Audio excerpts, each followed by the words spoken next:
Attorneys, this is the meeting playbook for virtual legal teams. The exact daily and weekly formats that build culture, accountability, and most importantly, retention. Here's an actual agenda, the exact timing, and the 7 rules that make virtual meetings work. Quick context, my name is Hugo E. Gomez. I'm the founder of Legal Staff Now.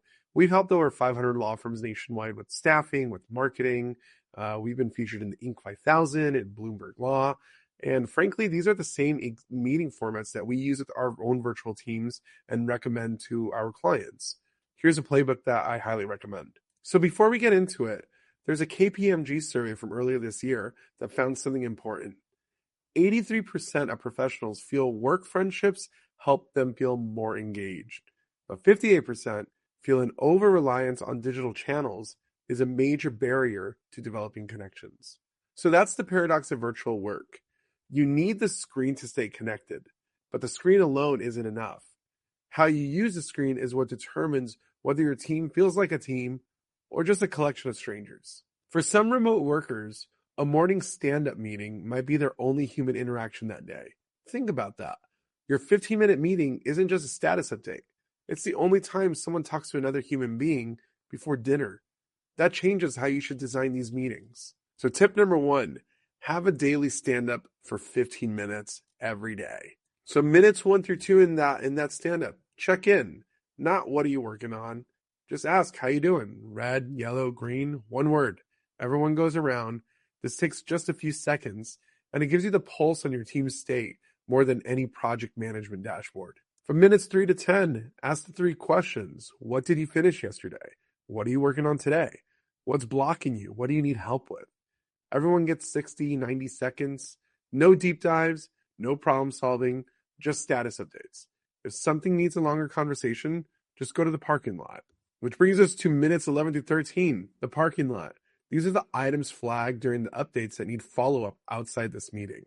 So again, you're not supposed to solve the problems on the stand-up.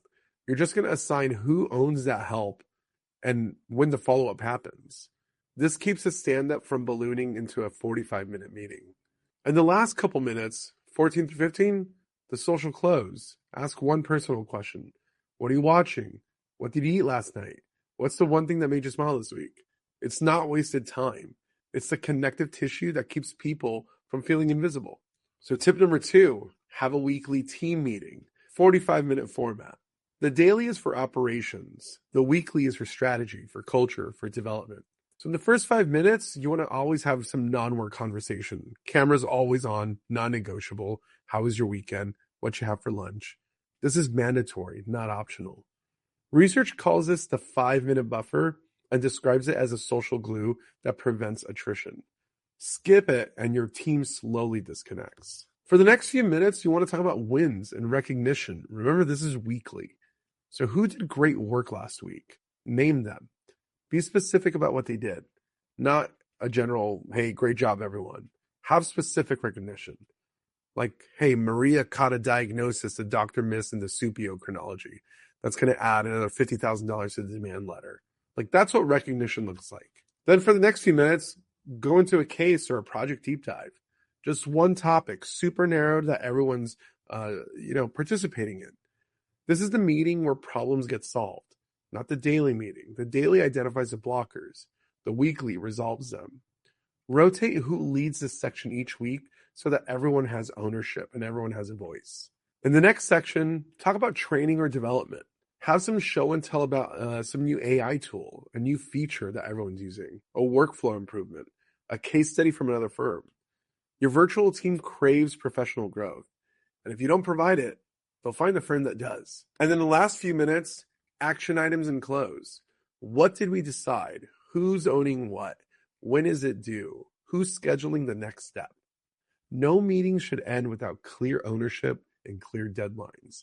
If the meeting does, the meeting was a conversation. It wasn't really a productive meeting.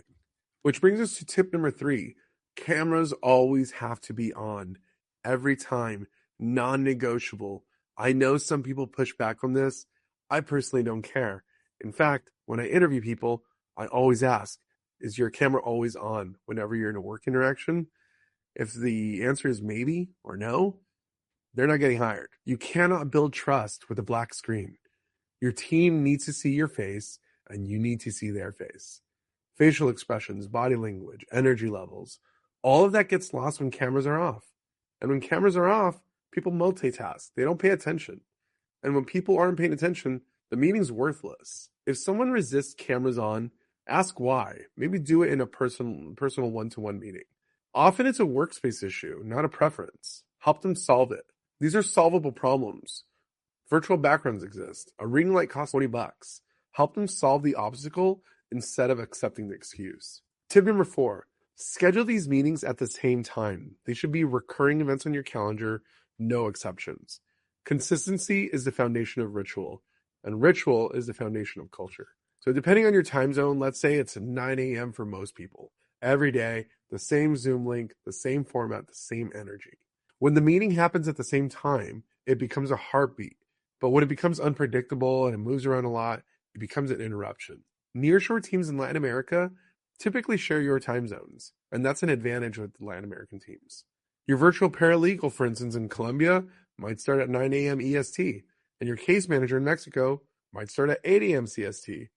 No 3 a.m. meetings, no asynchronous workarounds, same time, same day, every day. Tip number 5, rotate the facilitator. Give everyone ownership of leading the meeting. When the same person runs every meeting, the rest of the team becomes passive. Rotation creates engagement. When the same person runs every meeting, the rest of the team becomes passive. They show up, they answer the questions, then they leave. It's not really a team, it's more of an audience. Rotating the facilitator forces everyone to prepare, to lead, and to own the outcome. Even your most junior virtual staff member should facilitate the stand-up or the daily once a week. Tip number 6, end every meeting with a written follow-up within 10 minutes. Not tomorrow, not when you get to it later, within 10 minutes. Your team should receive, after this meeting, a Slack message or some type of email with these 3 things. What decisions were made, what are the action items assigned, and what are the deadlines? That's the follow-up. 3 things, it takes a few minutes to write, and you could build an AI automation with certain tools that already exist out there that do this automatically for you. If nobody writes the follow-up, the meeting didn't happen. Undocumented decisions are forgotten decisions, and forgotten decisions become repeated meetings. The follow-up is not overhead. It's the product of the meeting. Tip number 7, have a monthly one-on-one. This is the meeting that determines whether your team stays or leaves. So it's 30 minutes, just you and one team member. Not about tasks, about them. How are they feeling about the work? What do they want to learn? Where do they see themselves in a year? What's frustrating them that they haven't said in a group meeting? This is where you catch flight risk before they resign. And it's where you build loyalty that lasts for years. The firms that have zero turnover, frankly, they're the ones that are very disciplined on having one-to-one meetings and career development meetings. So to recap, tip number 1, have a daily stand-up, 15 minutes with a consistent format. Number 2, have a weekly team meeting, consistent format. Number 3, cameras on, non-negotiable. Tip number 4, make sure these are recurring in your calendar. Tip number 5, rotate the facilitator. Give everyone ownership. Number 6, have written follow-up after every meeting within 10 minutes, non-negotiable. And lastly, have monthly one-on-ones. This is the meeting that determines retention. Listen, not all of us love meetings, but they are critical to the growth of your firm. They are an overhead. They're the architecture of culture. The firms that run these meetings daily and weekly and monthly, they retain their virtual teams for years. And the firms that skip them lose people very quickly. The meeting is the culture. At Legal Staff Now, we help place talent in law firms, and we also help you keep them. They're vetted, they're dedicated, they're culture ready, and there's zero turnover at many of the firms that work with us. We don't just fill seats. We help you build the meeting architecture that keeps your team connected, accountable, and loyal. We'll share the full playbook. So book a call. Our link is in the call notes. Let's talk.